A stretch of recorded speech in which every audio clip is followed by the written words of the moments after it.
Hey there guys, welcome back to my channel. I'm your today's host, Christopher Kwok, and today I'll be reading along the Pride and Prejudice chapter 11. We're about to start. When the ladies removed after dinner, Elizabeth ran up to her sister and seeing her well guarded from cold, attended her into the drawing room, where she was welcomed by her two friends with many professions of pleasure.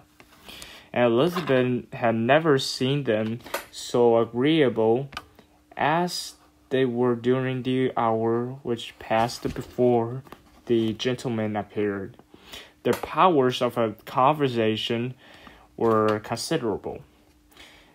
They could describe an entertainment with accuracy, related and anecdotes with humor, and a laugh at their acquaintance with spirits.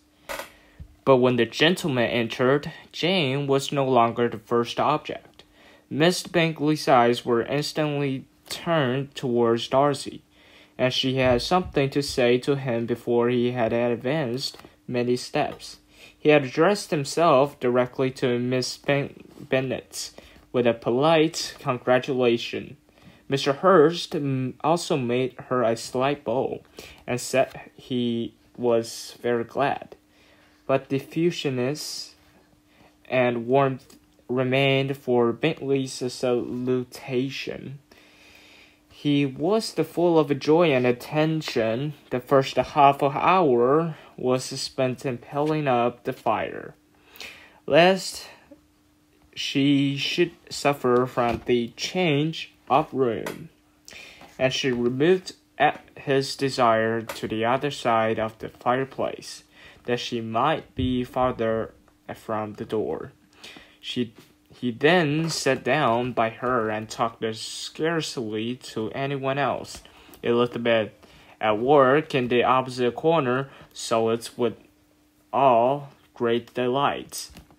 When tea was over, Mr. Hurst reminded his sister-in-law of the card table, but in vain. She had obtained private intelligence that Mr. Darcy did not wish for cards, and Mr. Hurst soon found even his open petition rejected. She assured him that no one intended to play, and the silence of the whole party on the subject seemed to justify her. Mr. Hurst had therefore nothing to do but to stretch himself on one of those sofas and go to sleep. Darcy took up a book, Mrs. Bingley did the same, and Mr. Hurst, principally occupied in playing with her bracelets and rings, joined it now and then in her brother's conversation with Miss Bennet. Mrs. Bingley's attention was quite as much engaged in watching Mr. Darcy's progress through his book as in reading her own, and she was perpetually either making some inquiry or looking at his page. She couldn't win him, however, to any conversation. He merely answered her question and read on. At length, quite exhausted by the attempts to be amused with her own book, which she had only chosen because it was the second volume of his, she gave a great yawn and said, "Ah, how pleasant it is to spend an evening in this way. I declare, after all, there is no enjoyment like reading. How much sooner one tires of anything than a book. When I have a house of my own, I shall be miserable if I haven't an excellent library." No one made any reply. She then yawned again, threw aside her book, and cast her eyes around the room in quest of some amusement, when hearing her brother mentioning a ball to Miss Bennet, she turned suddenly towards him and said, "By the by, Charles, are you really serious in meditating a dance at Netherfield? I would advise you, before you determine on it, to consult the wishes of the present party, and am much mistaken if there are not some among us to whom a ball would be rather a punishment than a pleasure." "If you mean Darcy," cried her brother, "he may go to bed, if he chooses, before it begins. But as for the ball, it is quite a settled thing, and as soon as Charles and has made it white soup enough, I shall send around my cards. I should like balls indefinitely better," he replied, "if they were carried on in a different manner. But there is something insufferably tedious in the usual process of such a meeting. It would surely be much more rational if conversation instead of dancing made the order of the day." More rational, my dear Caroline, I dare say, but it would not be near as much like a ball."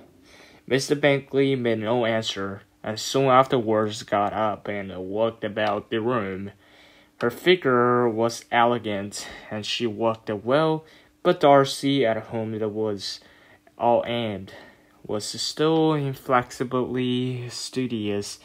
In the desperation of her feeling, she resolved on one effort more, and turning to Elizabeth said, "Miss Elsa Bennet, let me persuade you to follow my example and take a turn about the room. I assure you it is very refreshing after sitting so long in one attitude." Elizabeth was surprised, but agreed to it immediately. Mrs. Bingley succeeded no less in the real object of her civility. Mr. Darcy looked up. He was as much awake to the novelty of attention in that quarter as Elizabeth herself could be, and cautiously closed his book. He was directly invited to join their party, but he declined it, observing that he could imagine but two motives for their choosing to walk up and down the room together, with either of which motives his joining them would interfere. What could he mean? She was dying to know what could be his meaning, and asked Elizabeth whether she could at all understand him. "Not at all," was her answer. "But depend upon it, he means to be severe on us, and our surest way of disappointing him will be to ask nothing about it." Mr. Bingley, however, was incapable of disappointing Mr. Darcy in anything, and preserved their force in requiring an explanation of his two motives. "I had not the smallest objection to explaining them," said he, as soon as she allowed him to speak. "You either choose this method of passing the event because you are in each other's confidence and have secret affairs to discuss, or because you are conscious that your figures appear to the greatest advantage in walking. If the first, I should be completely in your way, and if the second, I can admire you much better. as I sit by the fire. Oh, shocking, cried Mr. Bingley. I never heard anything so abominable.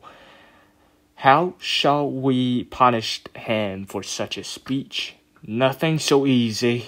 If you have but the inclination, said Elizabeth, we can all plead and punish one another.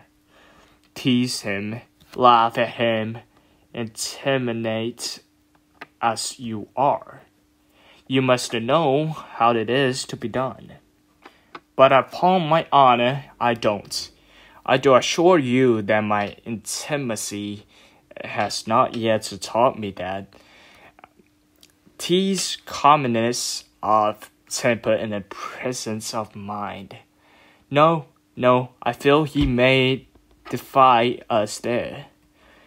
And as to laughter, we will not expose ourselves, if you pleased, by attempting to laugh without the subject. Mr. Darcy may hug himself. Mr. Darcy is not to be laughed at, cried Elizabeth. This is an uncommon advantage, and uncommon I hope it will continue, for it would be a great loss to me to have many such acquaintances. I dearly laugh. Miss Bingley said he has given me credit for more than can be, the wisest and the best of the men, nay, the wisest and best of their actions may be rendered ridiculous by that person whose first object in life is a joke. Certainly, replied Elizabeth. There are such people, but I hope I am not one of them. I hope I never ridicule what is wise or good. Follies and nonsense, whims and inconsistencies do divert me. I own and I laugh at them whenever I can, but these, I suppose, are precisely what you are without. Perhaps this is not possible for anyone, but it has been the study of my life to avoid those weaknesses which often expose a strong understanding to ridicule, such as vanity and pride. Yes, vanity is a weakness indeed, but pride, where there is a real superiority of mind, pride will be always under good regulation. Elizabeth turned away to hide a smile.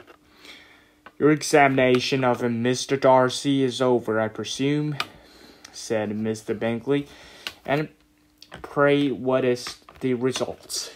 I am perfectly convinced by it that Mr. Darcy has no defect.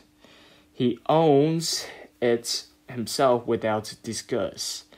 No, said Darcy, I have made no such a pretension.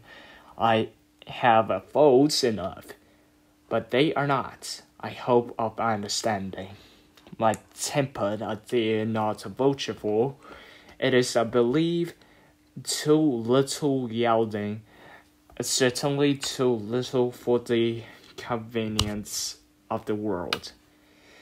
I cannot forget the follies and vices of others as soon as I ought, nor their offences against myself. My feelings are not puffed about with every attempt to move them. My temper would perhaps be called resentful. My good opinion once lost is lost forever. This is a folly indeed, cried Elizabeth. Implacable resentment is a shade in a character. But you have chosen your faults well. I really cannot laugh at it. You are safe for me.